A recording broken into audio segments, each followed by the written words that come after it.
Alléluia à l'agneau. Alléluia à l'agneau immolé.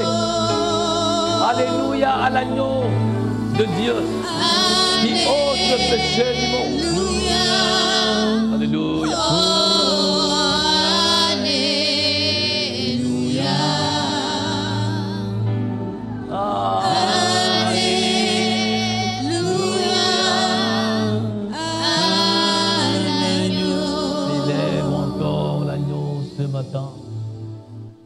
Célèbre encore cet agneau de Dieu qui ôte le péché du monde.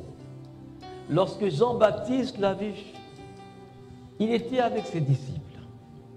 Il a dit, voici l'agneau de Dieu qui ôte le péché du monde. Cette seule déclaration a suffi pour que ses disciples, à lui Jean-Baptiste, le quittent et qu'ils aillent après Jésus-Christ.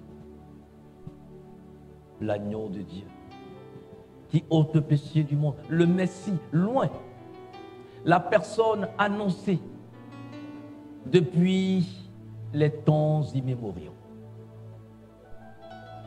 le Christ de Dieu, le Saint des Saints, le juste, le véritable. Oh, alléluia, à lui seul soit la gloire, à lui seul soit la louange, à lui seul soit la célébration, d'éternité en éternité. Car il est glorieux et digne de régner.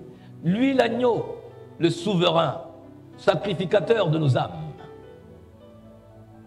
Lui que nous célébrons encore ce matin. Parce qu'il a plu, lui, le Seigneur de la vie, de nous gratifier d'une nouvelle journée, de nous gratifier d'un nouveau mois. Oui, il nous a introduits dans le 8e mois de l'année 2023. Quelle grâce, quelle faveur, quelle miséricorde, quelle bonté, quelle bienveillance. Y a-t-il un Dieu qui peut faire ce qu'il fait? Il n'a pas son pareil. Lui qui porte le nom le plus beau d'entre tous les noms qui aient jamais existé dans les cieux sur la terre. Oh, alléluia.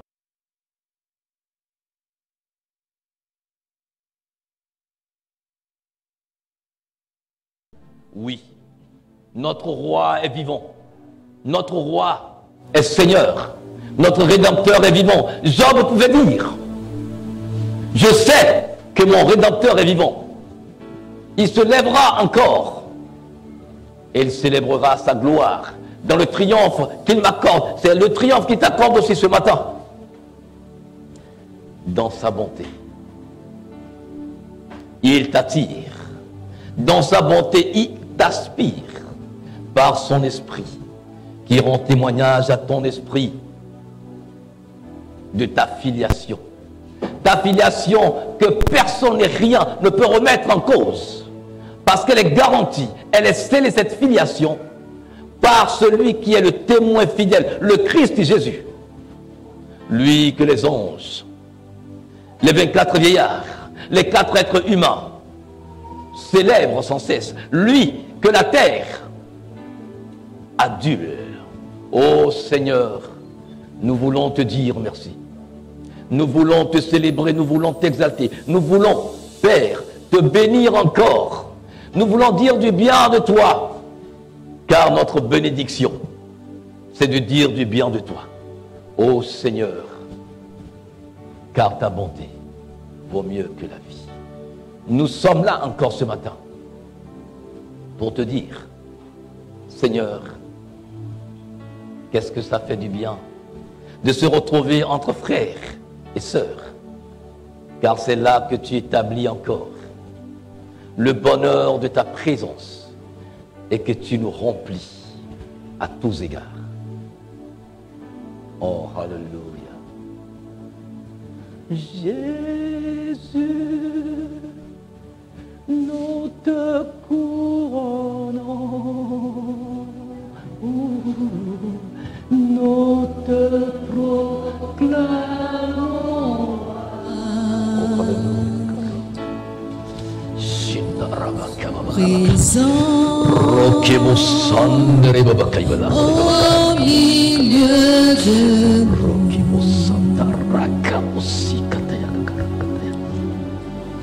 nous t'élevons par nos chants,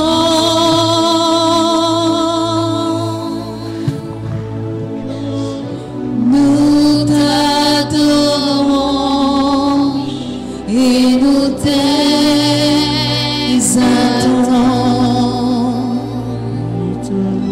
Viens établir ton trône éternel.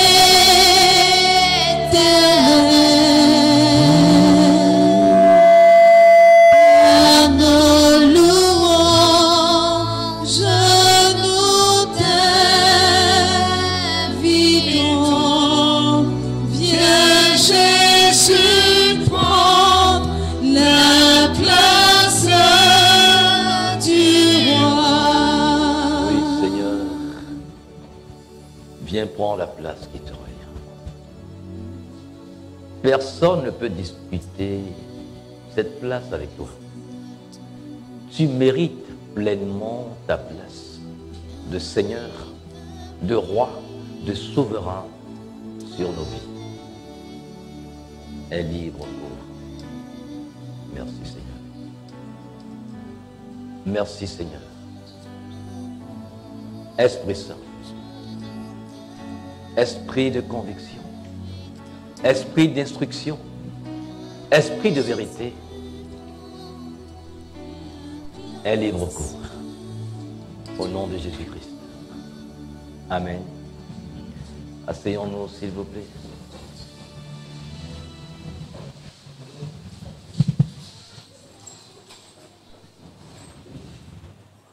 Lorsque nous nous rendons dans le livre de l'Apocalypse,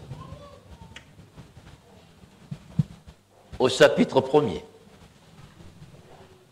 les versets 4 et 5, nous pouvons lire. Jean aux 7 églises qui sont en Asie, que la grâce et la paix vous soient données de la part de celui qui est, qui était et qui vient, de la part des 7 esprits qui sont devant son trône et de la part de Jésus-Christ, le témoin fidèle, le premier-né des morts et le prince des rois de la terre, à celui qui nous aime, qui nous a délivrés de nos péchés par son sang. Amen.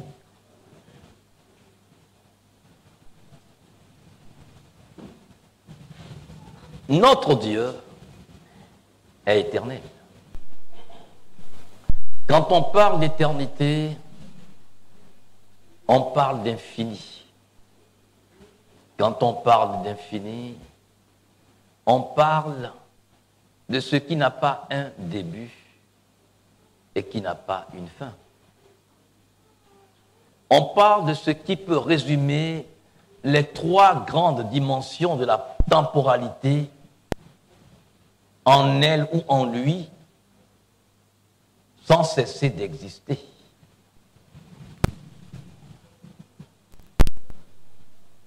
Dieu qui t'a créé, à son image et à sa ressemblance, et qui par son Fils, Jésus-Christ, t'a racheté. Selon qu'il est écrit, sans effusion du sang, il n'y a pas de pardon des péchés. Il est le Dieu d'éternité. Et il s'est conjugué au passé, au présent et au futur. Il s'est dit, il était, il est et il sera. Mais avant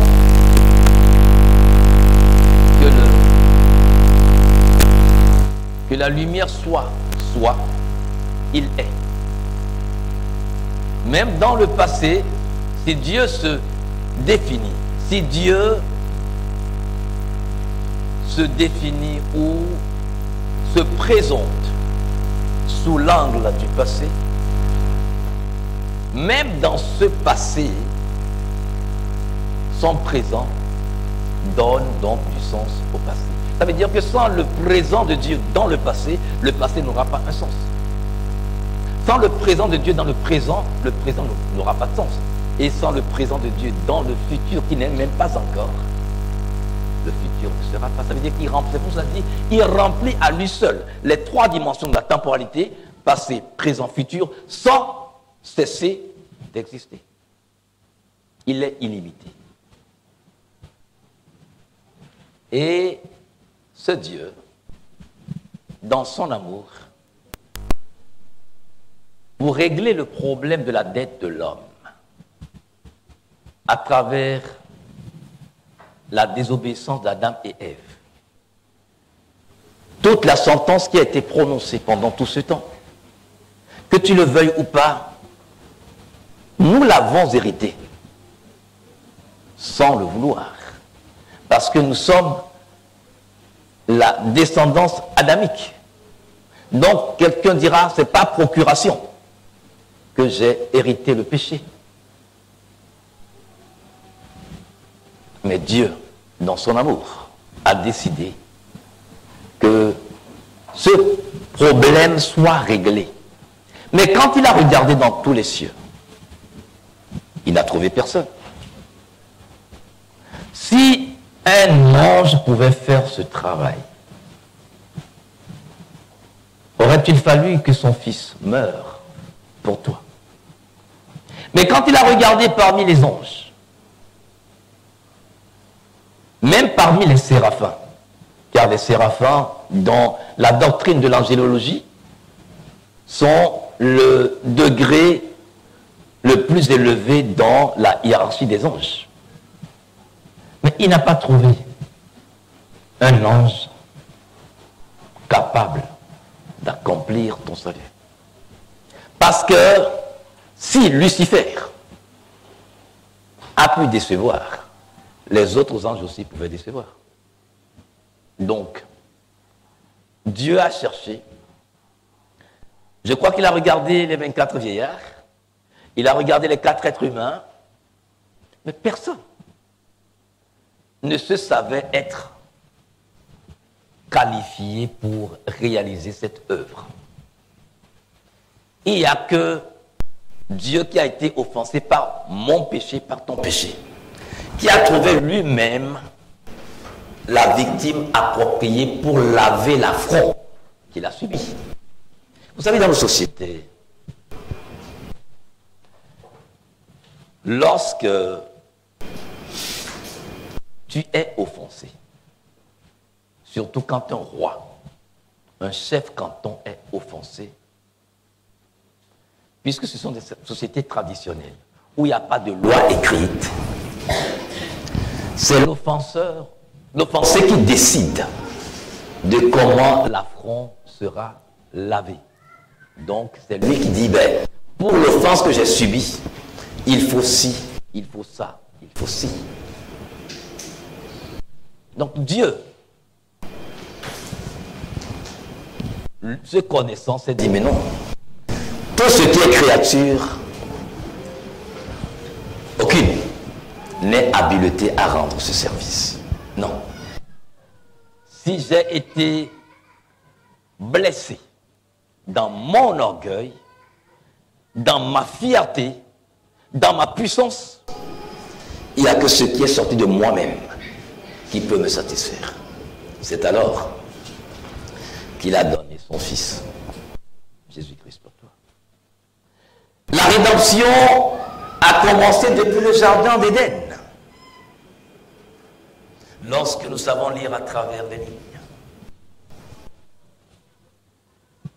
Adam et Ève ont commis leur forfait. Qu'est-ce qu'ils ont trouvé de mieux à faire si ce n'est prendre des feuilles de figuier pour cacher leur nudité? Mais une feuille de figuier n'a une vie au maximum que de 24 heures. Ça va se faner. Or, Dieu étant le premier écolo, ne voudrait pas qu'il y ait déforestation dans le jardin d'Éden, parce qu'il a planté son jardin. Et si chaque jour il faut prendre une branche avec des feuilles pour se cacher, au bout de 365 jours, je ne sais pas à quoi ressemblera le jardin d'Éden. Et pour l'éviter, Dieu a pourvu à un sacrifice. Il est dit, Dieu a couvert la nudité d'Adam et Ève avec la peau d'un animal. Et le nom de l'animal n'a pas été cité. De quel animal s'agit-il? De quel animal? Vous ne voyez pas l'agneau immolé depuis le jardin d'Éden, qui a commencé par accompagner l'humanité entière dans le plan de rédemption jusqu'au jour où l'agneau s'est manifesté pleinement. Et je crois que c'est ce que les disciples de Jean-Baptiste ont compris quand Jésus-Christ est passé. Et qu'il a vu dit, voici l'agneau de Dieu qui ôte le péché du monde, de Jean chapitre 1er, verset 29. Ils ont suivi en même temps. Oui. Aujourd'hui, tu as le salut de Dieu en Jésus-Christ. Mais qu'est-ce que tu fais de ce salut? Qu'est-ce que ce salut représente pour toi aujourd'hui? Quelle est la valeur que tu donnes à ce salut? Il nous interpelle aujourd'hui, le Seigneur Jésus-Christ, lui le témoin fidèle, en nous rappelant encore certaines de ces grandes déclarations pour que nous comprenions que nous devons être éveillés car nous vivons les derniers temps de notre vie sur terre. La terre ne sera pas meilleure. Malheureusement, nous pouvons prier toutes les prières. Les choses iront de mal en pis. Les gens seront encore plus opposés à la vérité de l'Évangile. Donc ça veut dire que toi et moi, nous devons redoubler d'efforts. Tu seras plus éprouvé dans l'expression de ta foi en Christ. Tu auras plus de pression sur le plan spirituel pour prier, pour jeûner, pour lire la parole de Dieu, pour la pratiquer. Donc ça veut dire que les temps sont accomplis.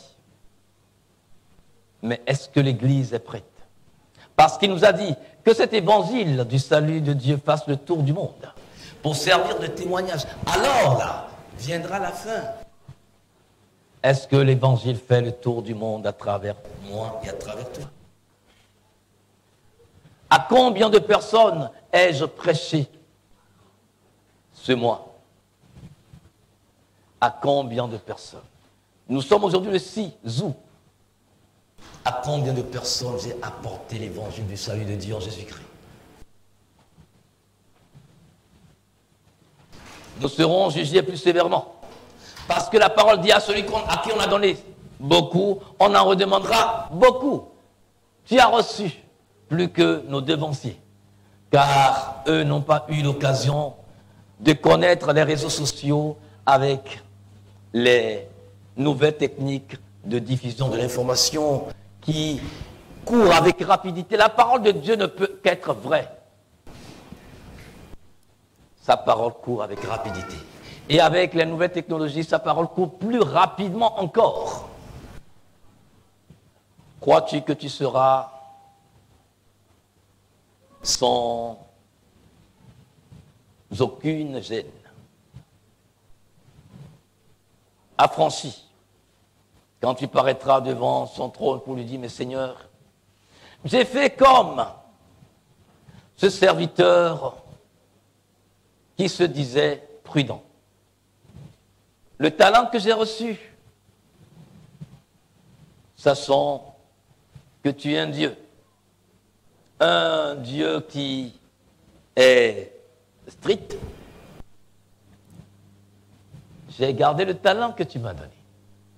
La vérité que tu m'as donnée, Seigneur, que je lis, que j'entends, je garde ça pour moi. Et ce jour-là, il me dira, méchant serviteur, pourquoi tu ne l'as pas fait fructifier? Tu as aujourd'hui l'occasion, même en étant chez toi dans ta chambre, dans ton salon avec ton portable, avec ton iPhone, avec ton ordinateur, d'évangéliser le monde. Mais tu reçois et tu gardes. Tu reçois et tu gardes. À combien de personnes tu partages les messages que tu reçois? Si tu ne partages pas, c'est que tu n'es pas toi-même convaincu par le message. C'est simple. Je ne peux pas partager ceux dont je ne suis pas convaincu.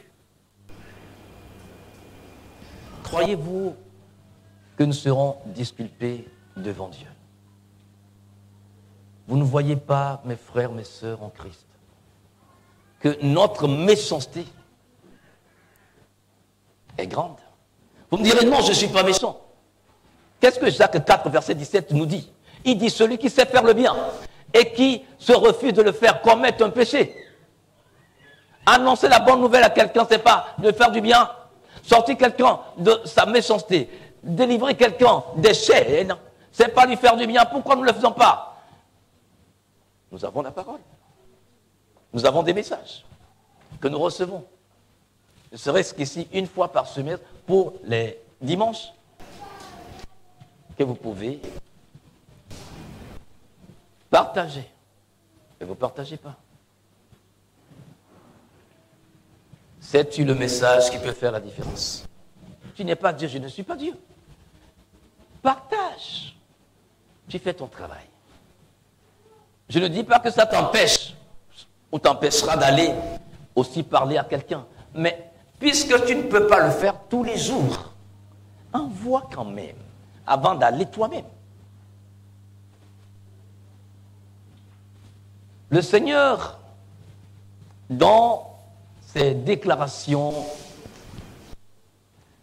lorsque j'entends en vérité, je vous assure, quand je le lis, ça m'interpelle. Pourquoi? Dans Jean 14, verset 6, Jésus-Christ dit, je suis le chemin, la vérité et la vie. Et la vérité qui parle, ça suffit, mais la vérité dit encore en vérité et en vérité. Non mais, vous voyez l'emphase. Donc, quand il dit ça, je comprends qu'il met l'emphase sur ce qu'il veut dire. Parce qu'il est la vérité. Donc, il n'a plus besoin forcément, pour une déclaration quelconque, de dire en vérité et en vérité. Donc, lui, la vérité.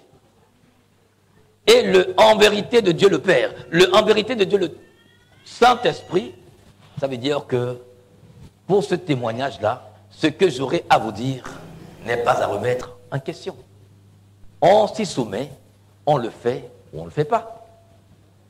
Dans Jean chapitre 1, le verset 51, et il lui dit, en vérité, je vous dis, désormais, vous verrez le ciel ouvert et les anges de Dieu montant et descendant sur le Fils de l'homme. En vérité, je vous le dis, désormais, vous verrez le ciel ouvert et les anges de Dieu montant et descendant sur le Fils de l'homme. Je crois pour les habitués de la Bible, ça vous rappelle Jacob, qui fuyant devant son frère Ésaü, a été surpris par la tombée de la nuit. Et il prit une pierre pour se servir d'oreiller et il s'endormit. Alors il eut une vision. Et dans la vision, il a vu une longue échelle qui partait, qui descendait des cieux jusqu'à la terre. Et au sommet de l'échelle, il a vu Dieu le Père. Il a vu les anges qui descendaient, qui montaient. Or, des anges, il a dit que ce sont des esprits au service de Dieu pour rendre ministère à ceux qui doivent hériter le salut. Oui, c'est pour ça que je vous ai dit que depuis le jardin d'Éden, la rédemption de Dieu a commencé. Dieu te prouve qu'il a une pensée merveilleuse pour toi.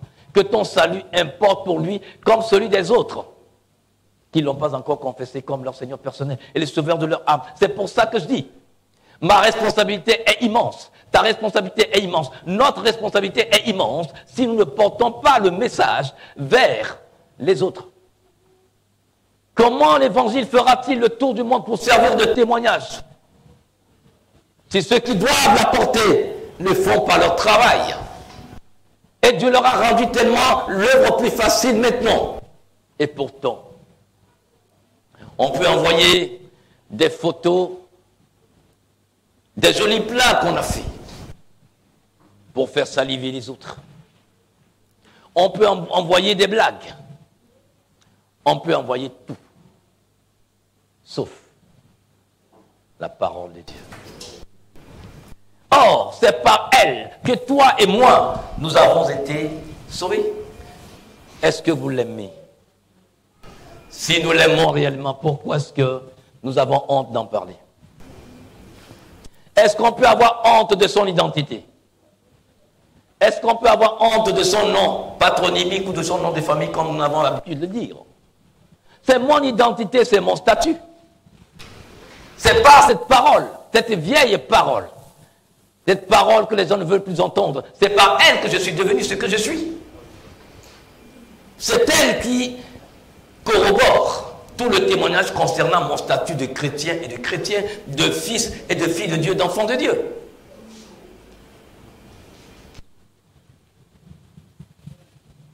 En vérité, je vous dis,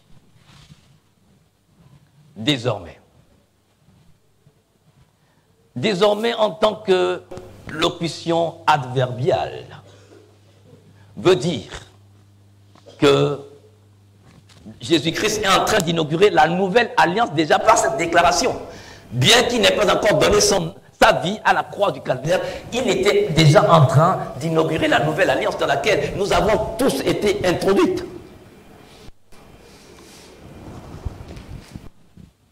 En vérité, Jésus répondit et lui dit, en vérité, je te dis, si quelqu'un n'est né de nouveau, il ne peut voir le royaume de Dieu. Si Satan a son royaume, avant qu'il n'ait son royaume, Dieu a son royaume. Et dans un royaume, comme nous avons vu les semaines écoulées, quand nous avons étudié, nous avons décortiqué le Notre Père de Matthieu, chapitre 6, 9 à 13, dans chaque royaume, il y a un roi. Dans chaque royaume, il y a des lois. Dans chaque royaume, il y a des sujets qui doivent honorer le royaume par la vie conforme aux lois qui régissent le royaume. Et à Nicodème,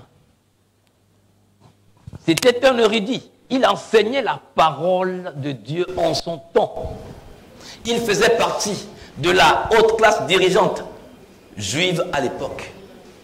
Mais il vint nuitamment vers Jésus-Christ. Quand j'ai étudié, j'ai dit, mais pourquoi n'était-il pas venu de jour? Puisque le témoignage qu'il est venu rendre de Jésus-Christ.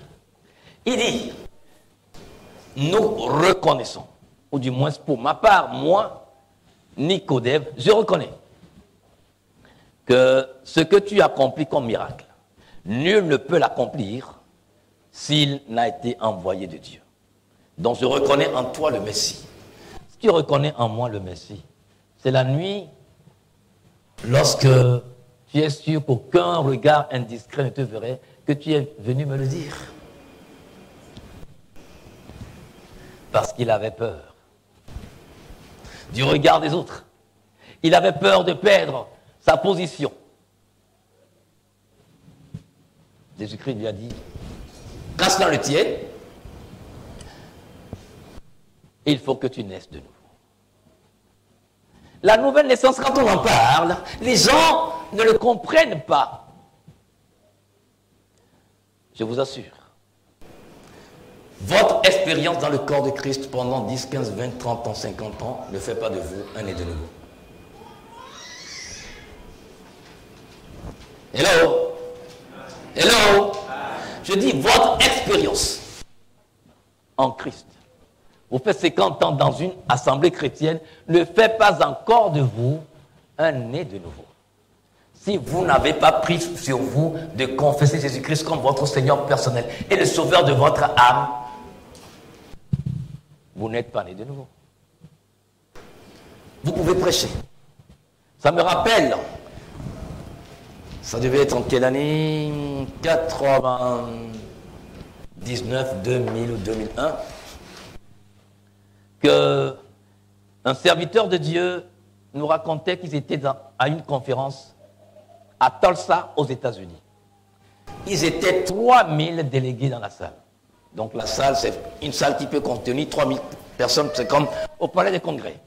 Et l'orateur principal est arrivé et il a dit, Dieu m'a mis à cœur de prêcher sur la nouvelle naissance. Et puis, ça a commencé par murmurer, parce que tous ceux qui étaient à la tête des pasteurs. Donc, je dis, mais non, mais écoutez, qu'est-ce qu'il raconte? Il va prêcher la nouvelle naissance à qui encore? Puis c'est bon. Et que les 3/4 de ceux qui étaient à la tête des directeurs d'instituts de formation biblique dans leurs pays respectifs. Donc, tout le monde était offusqué. Qu'il puisse dire que Dieu lui a mis à cœur de prêcher la nouvelle naissance. Donc, il se disait, bon, soit il n'a rien à dire, ou c'est ce qu'il maîtrisait le mieux. Il a fini de faire sa présentation. Et il a dit que celui qui est prêt, ou celle qui est prête, tel qu'il a compris maintenant la nouvelle naissance, et qui veut confesser Jésus-Christ comme son Seigneur personnel et le Sauveur de son âme, avance sur le podium. Toute la salle ressemblait à un cimetière, un cadre.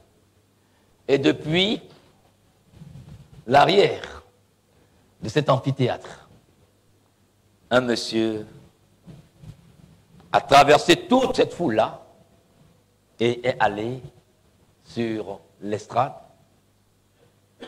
et il a pris le micro.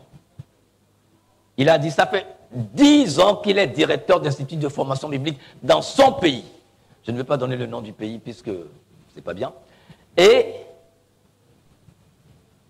il dit qu'il n'a jamais compris la nouvelle naissance comme elle vient d'être enseignée et prêchée.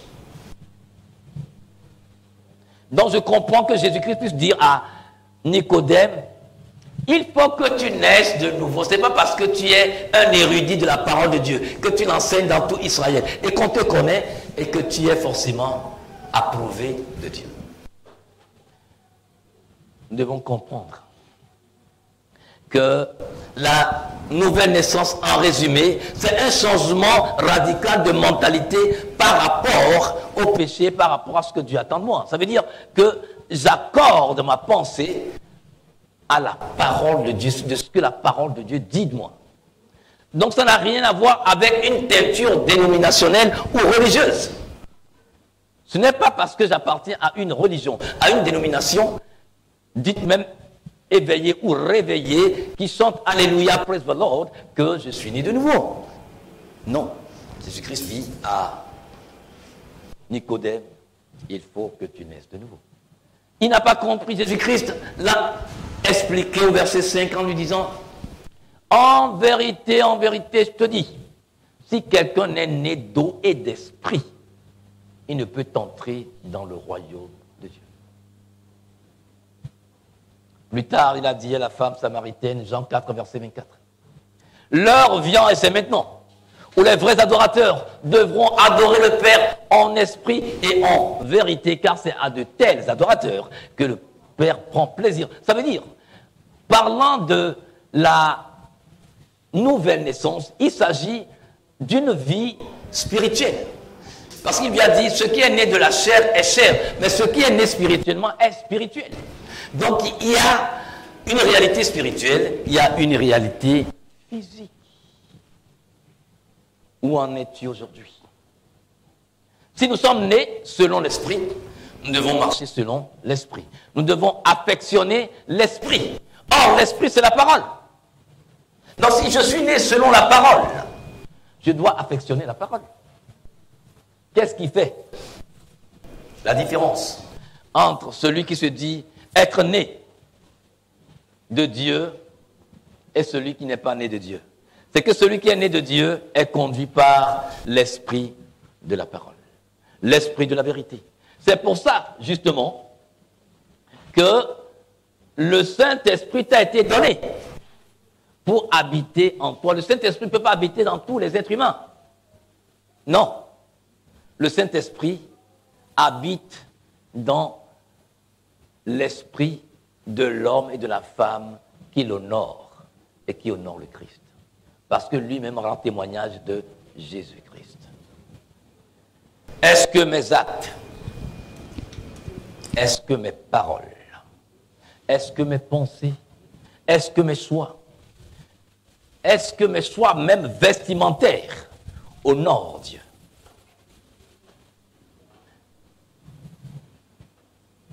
Ce n'est pas une question d'identité dénominationnelle ou religieuse. C'est une question de vie d'esprit à esprit. En vérité, je te dis, Jean 3, 11, nous disons ce que nous connaissons et nous rendons témoignage de ce que nous avons vu et vous ne recevez pas notre témoignage.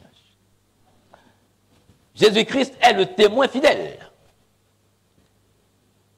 reconnu par Dieu le Père, par Dieu le Saint-Esprit, par les 24 vieillards, par les 4 êtres humains et par les anges. Et quand il parle, quand nous lisons les évangiles, je dis, c'est tout Jésus-Christ, ça. Évangile de Matthieu, de Marc, de Luc et de Jean, les 4 évangiles, c'est tout Jésus-Christ. C'est Jésus-Christ, portrait craché. Mais est-ce que nous recevons ce témoignage? Quand on est convaincu de quelque chose, je vous assure, on agit conformément. Quand on parle de quelqu'un qui est témoin, ça veut dire que c'est quelqu'un qui dépose sous serment de ce qu'il a vu et entendu. Le témoin, c'est celui dont la présence est une garantie pour une action. Or, sur la terre, le seul témoin de l'évangile de Jésus-Christ, c'est toi. C'est moi. Partout où je suis, l'évangile est présent. Partout où tu es et tu seras, l'évangile est présent. Maintenant, cet évangile, qui est plein de vie, est-ce que cette vie se répand autour pour que les gens puissent la vivre? Si nous-mêmes, nous ne recevons pas ce témoignage de la part de Dieu, comment voulons-nous que d'autres le reçoivent? Et là, Jésus-Christ s'adresse à quelqu'un qui n'a pas encore confessé comme son Seigneur personnel et le Sauveur de son âme. Comment les gens recevront le témoignage quand ceux qui doivent apporter le témoignage n'y vont pas?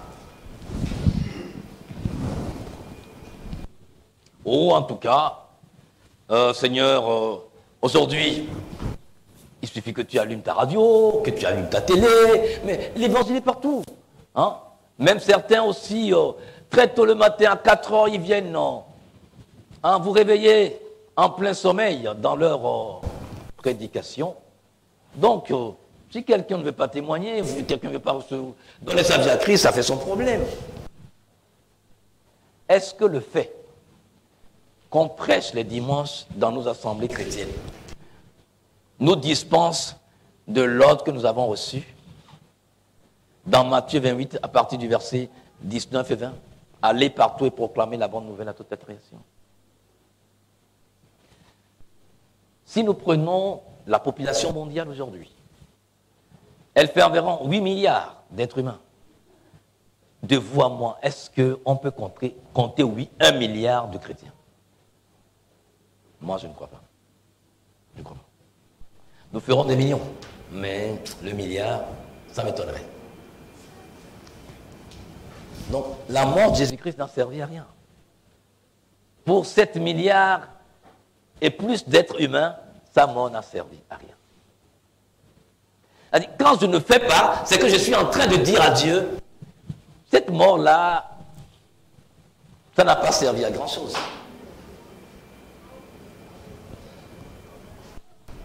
C'est bon quand tu peux, le matin ou à n'importe quel moment, te réveiller et prendre ton mégaphone, prendre un micro et se mettre au carrefour d'une rue, te mettre à crier, te mettre à prêcher.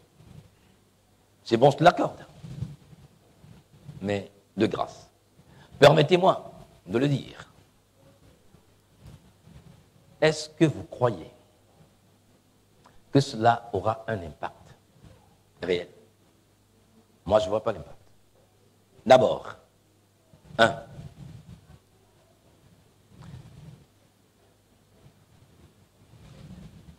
je suis endormi. À 4 heures du matin, tu te mets à crier sous ma fenêtre. Tu ne sais pas à quelle heure j'ai dormi. Peut-être qu'en ce moment, je recevais moi aussi une révélation de la part de Dieu à travers un songe. Et tu m'arraches de ça pour me dire que tu me prêches Christ. Est-ce que c'est comme ça que le Seigneur a dit de le faire? Je ne sais pas. Parce que des fois, je crois que nous exagérons. Et nous nous faisons haïr pour rien. Et après, c'est pour maudire. Je parle en connaissance de cause parce que j'ai vécu ça. Une nuit où moi j'ai veillé, j'ai prié jusqu'à 2 heures, voire 3 heures du matin. 1 heure après, à peine que le monsieur a commencé par crier, mais là, il n'a pas pris un mégaphone. Il est venu avec son enceinte et tout, donc tout le quartier. Je me dis, mais c'est pas vrai. J'étais obligé de sortir pour lui dire, mais non, mon frère, excuse-moi, je suis chrétien comme toi. Mais là, ce que tu fais là, c'est à peine si j'ai réussi à le faire comprendre. Je dis, mais non, tu ne peux pas faire ça à 4 heures du matin. Il dit, mais ça fait des années que je le fais. Je dis, oui, ça fait des années que tu le fais, mais ce n'est pas forcément que tu le fais de la bonne manière. Un non-chrétien ne peut pas aimer ton message. Il va te haïr, il va haïr ton Christ parce que tu l'agresses dans son sommeil. Et si nous sommes dans un pays où les lois sont bien mises en pratique, je t'assure, il va te faire enfermer, il aura raison. Et c'est en prison que tu vas te mettre à le maudire, mais il aura raison parce qu'il a besoin de sa liberté quand même. Donc je dis, prêchons, oui, mais si notre intelligence n'est pas renouvelée, nous ferons des erreurs. En vérité, Jésus reprit donc la parole et leur dit, en vérité, je vous le dis, le Fils ne peut rien faire de lui-même. Il ne fait que ce qu'il voit faire au Père. Et tout ce que le Père fait, le Fils aussi le fait pareillement. Dans ce passage de Jean chapitre 5, le verset 19, le Seigneur nous dit, tu ne peux pas accomplir l'œuvre sans moi. La question, est-ce que Dieu m'a appelé ou je me suis appelé et imposé à Dieu? Je parle un langage que tout le monde comprend. Ne commettons pas l'erreur d'Ahimas, qui n'a pas été appelé. On envoyait quelqu'un d'autre pour porter le message de la mort d'Absalom. Il dit non, je vais y aller. On dit non. C'est vrai que tu aimes rendre service. Tu es un coursier appréciable. Mais ce message-là, le message n'est pas de nature. Le contenu, ce n'est pas toi qui dois apporter ce message. Voilà celui qu'on a choisi pour apporter le message. Il dit non. Après le départ même de la personne, il dit non, il faut que j'apporte ce message. Finalement, qu'est-ce que ça lui a coûté? Décapitation. Dieu t'a appelé ou tu t'es appelé toi-même? Si c'est Dieu qui t'a appelé, tu ne peux faire que sa volonté. Envers et contre tout et tous.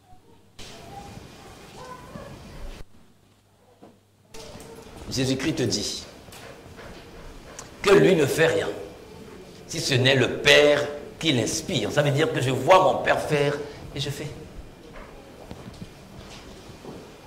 Est-ce que nous voulons suivre notre Seigneur Jésus-Christ? Nous voulons marcher sur ses pas. Il dit, demeurez en moi, Jean chapitre 15, et que mes paroles demeurent en vous. Car sans moi, Jésus-Christ, sans mon Esprit Saint, vous ne pouvez rien faire.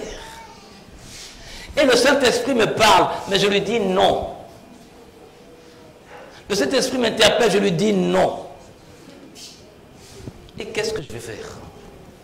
Comment je peux faire sans lui? Si le Seigneur Jésus-Christ, même lors de son ministère terrestre, n'a pas pu se passer du Saint-Esprit, est-ce que c'est toi et moi qui allons faire l'œuvre de Dieu en nous passant du Saint-Esprit?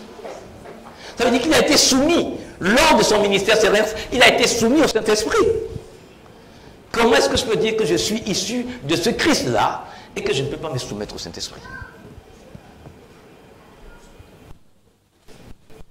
En vérité, Jean 5, verset 24, je vous dis que celui qui entend ma parole et qui croit celui qui m'a envoyé à la vie éternelle et ne vient pas en jugement, mais celui-ci, il est passé de la mort à la vie. Donc, il te rassure que ta vie éternelle est garantie. Dieu ne te reprendra pas cette vie éternelle. Mais toi-même, tu peux t'extirper de cette vie éternelle. Tu sais, tu peux me demander de rester dans cette salle. Parce qu'on tire partout, dans le quartier. Et que si je prends cette salle comme des vitres blindées, aucune balle ne peut traverser cette vitre-là pour me faire du mal. Donc, sur ce plan, si je me mets ici, c'est que je suis en sécurité. Je donne une illustration. Mais je peux choisir moi-même de sortir. J'ouvre et je sors. Est-ce qu'on peut encore accuser la personne qui est chargée de ma sécurité dans cette salle? Non. Il dit, demeurez en moi et que mes paroles demeurent en vous. Car sans moi, donc c'est dit, hors de moi, vous êtes comme du poisson dans l'eau. Lorsqu'on sort le poisson de l'eau, c'est que son sort est scellé. Il va mourir. Il va mourir. Mon frère, ma soeur. Aujourd'hui, c'est vrai, beaucoup ont cette parole à la bouche. Ils peuvent le prêcher, la prêcher, ils peuvent la chanter, ils peuvent la déclamer comme un poème dans des vers les plus beaux. Mais est-ce qu'ils demeurent? Est-ce qu'ils sont identifiés? Est-ce qu'il s'identifie à cette parole? Si je ne m'identifie pas à la parole, excusez-moi, Satan aussi prêche. La preuve, il a prêché à Jésus-Christ. Matthieu chapitre 4. Il a cité la parole, il a cité la prêche, donc il connaît. Et pourtant, il se repentira jamais. Les démons croient au nom de Jésus-Christ. Et ils tremblent, sachant qu'il y a un jugement qui les attend. Mais ils ne se repentiront jamais. Donc le tout n'est pas d'avoir la parole, mais de pratiquer la parole. Et cette parole n'est plus aimée de notre temps. Nous qui aimons cette parole, par sa grâce, nous sommes mal jugés, nous sommes mal vus, nous sommes mal appréciés. Il y a des sectes dans lesquelles on ne peut même pas nous accepter à cause de cette parole-là. Si tu veux la faveur de quelqu'un, de quelque association, de quelque institution, tu ferais mieux de ne pas t'afficher comme un homme de cette parole, comme une femme de cette parole. Es-tu prêt à payer le prix? Es-tu prêt à payer le prix?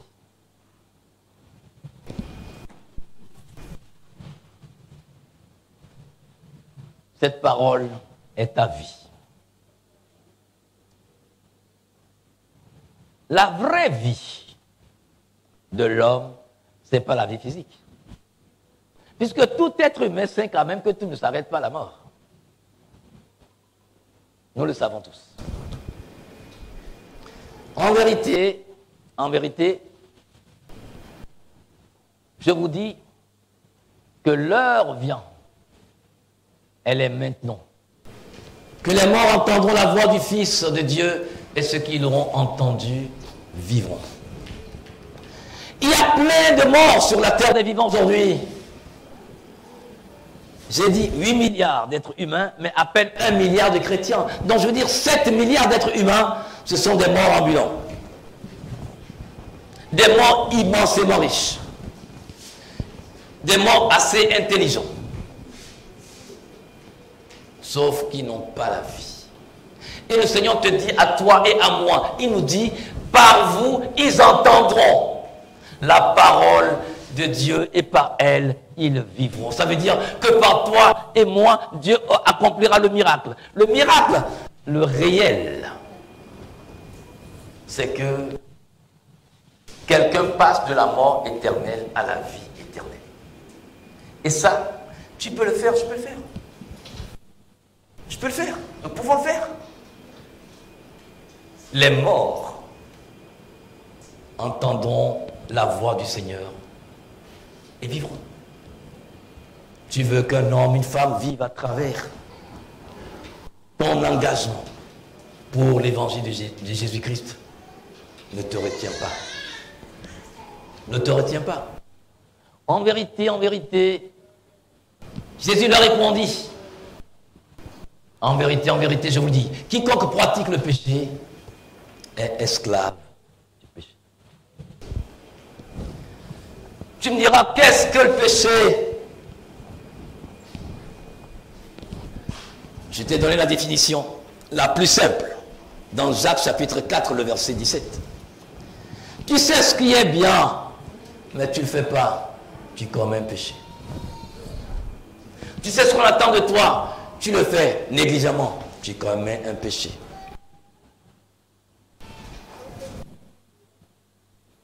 Ce que je sais être bien, ce que j'attends qu'on puisse faire pour moi, et que je ne fais pas, je commets un péché. Pardon. Nous sommes dans un monde. Et étant dans le monde, nous sommes régis dans chaque pays par des lois. Lorsque vous enfreignez la loi, vous commettez un péché contre le pays ou contre l'institution qui a érigé la loi. Or, toi et moi, nous sommes des hommes de loi. Les premières personnes, les premières personnalités de loi dans un pays, ce sont les chrétiens. Parce que notre loi est au-dessus de toute loi. Elle est éternelle. Et pourtant, tu violes le feu tricolore. N'est-ce pas? Parce que tu es pressé. Tu violes le feu tricolore. Un homme de loi qui viole la loi. Oh ben tout le monde le fait. Tu n'es pas tout le monde, mon frère. Tu n'es pas tout le monde, ma soeur. Tu ne peux pas violer le feu tricolore. Que tu sois au feu tricolore, parce que ça c'est rouge, et qu'un policier, un gendarme, un militaire passe avec sa moto. Tu dis, ah ben voilà, s'il passe ce que je peux passer, tu ne peux pas passer.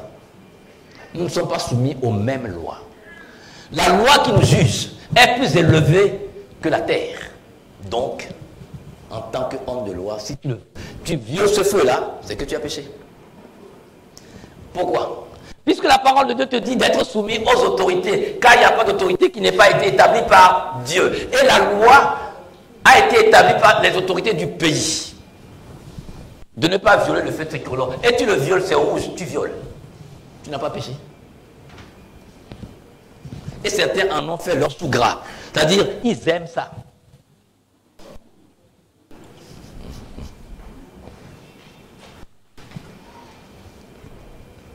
Tu mens copieusement et tu es à l'aise. Et tu sais mentir pour te sortir des situations et tellement tu es fier. Et tu te dis, oh ben, non, laisse. Moi, je sais comment je vais l'avoir. Et ça te réussit tout le temps.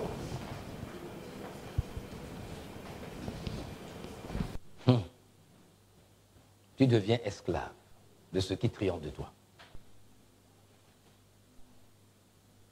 Prie, demande à Dieu de te sauver et de t'affranchir de cet esclavage. C'est-à-dire, certaines choses, on le fait tellement qu'on ne s'en rend même plus compte. Je n'ai cité que ces deux exemples. Vous avez parlé du bruit. Tu crois que ce serait une bonne chose? C'est vrai, je suis chrétien, je suis dans ma maison, je vais chanter, je crie à tue-tête. Je loue Dieu, n'est-ce pas? Et mon voisinage. Surtout si c'est la nuit. Oui. Des fois, nous organisons des veillées. Vous allez constater que je me dis, la parole de Dieu voudrait que, il dit, autant que cela dépend de nous, soyons en bon terme avec tout le monde. Il est temps que l'Église joue vraiment son rôle de lumière du monde. Même les gens du monde peuvent faire certaines choses, mais ils n'ont pas la lumière.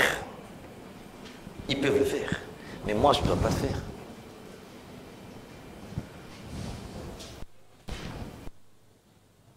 Jésus leur dit, en vérité, je vous dis, avant qu'Abraham fût, je suis.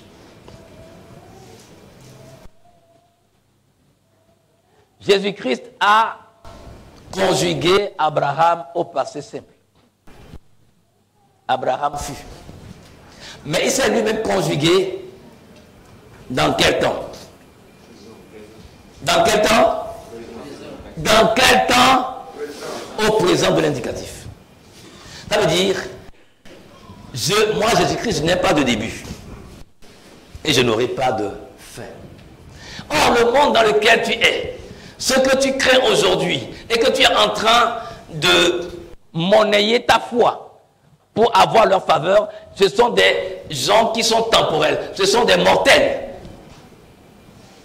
Mais est-ce que je vais vendre Jésus-Christ, le présent éternel, pour un présent limité? Dieu t'adresse une invitation ce matin. Est-ce que tu reçois le témoignage de Jésus-Christ comme celui qui est la vérité absolue, et vivre cette vérité dans ta vie de tous les jours? Il dit, Abraham a tressailli de joie. Il a espéré voir mon jour.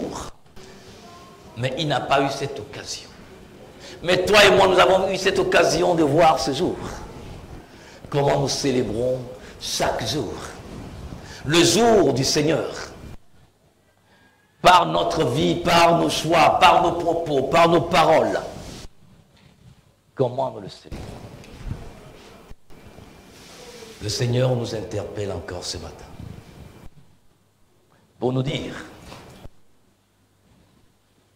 je t'aime d'un amour éternel. C'est pour ça que j'ai donné ma vie pour toi. À ton tour de me prouver que tu es reconnaissant en faisant ce que j'attends de toi. Or, ces paroles ne sont pas difficiles. Ces lois ne sont pas difficiles. Aimer Dieu, c'est obéir à ses commandements. Que le Seigneur donne à chacun de ses fils et filles d'afficher fièrement leur identité chrétienne dans un monde hostile à nous. Oui, l'hostilité ira grandissante, que tu le veuilles pas. L'hostilité aux chrétiens, l'hostilité à ton statut de chrétien va s'accroître. Des fois même dans ta propre famille, mais des fois même dans ton propre foyer. Assume. Assume. S'il faut même mourir, oui. Au moins quand tu meurs, tu sais où tu vas. Oui. Des fois je dis oui, nous voulons, quand Jésus-Christ reviendra, oui, il nous prendra avec lui. Mais tu as peur de mourir. Si tu ne meurs pas, comment tu peux ressusciter? Ah non, attends. C'est une façon de parler. Je ne dis pas que nous allons chercher la mort, mais je dis, si tout de suite, une horde de soldats tech rentre ici et braque une arme sur nous, dit ben, c'est pour les chrétiens. Nous comptons 1, 2, 3. La porte est ouverte. Celui qui reste dans cette salle, ça veut dire qu'il est prêt à mourir pour son Jésus là. On ouvre. Combien? Combien resteront dans cette salle? Non, de vous à moi, combien? Voilà. Ce n'est pas seulement en parole, mais en acte. C'est-à-dire, il faut l'assumer. Il faut l'assumer. La parole, c'est la pratique. Oui. On n'est pas prêt à payer le prix. Oh, et si je mourais aujourd'hui? Et mon épouse? Et nos 3 enfants? Excuse-moi. Nous sommes ici, à l'étage. Les 2 filles sont au rez-de-chaussée. Est-ce que c'est moi qui m'en occupe là-bas? Non, que je sois là ou pas, celui qui les a envoyés s'en occupera. Ta présence ne fait rien. L'enfant va à l'école, c'est toi qui t'en occupes. Donc je dis, ce sont des motifs égoïstes. Laissez les enfants et vos épouses et vos époux tranquilles. C'est parce que nous-mêmes, nous ne sommes pas prêts à payer le prix. Si nous sommes prêts à payer le prix, tout le monde saura que nous sommes des gens déterminés. Et si nous le faisons ainsi, je suis sûr que l'évangile fera le tour du monde et servira de témoignage au monde entier.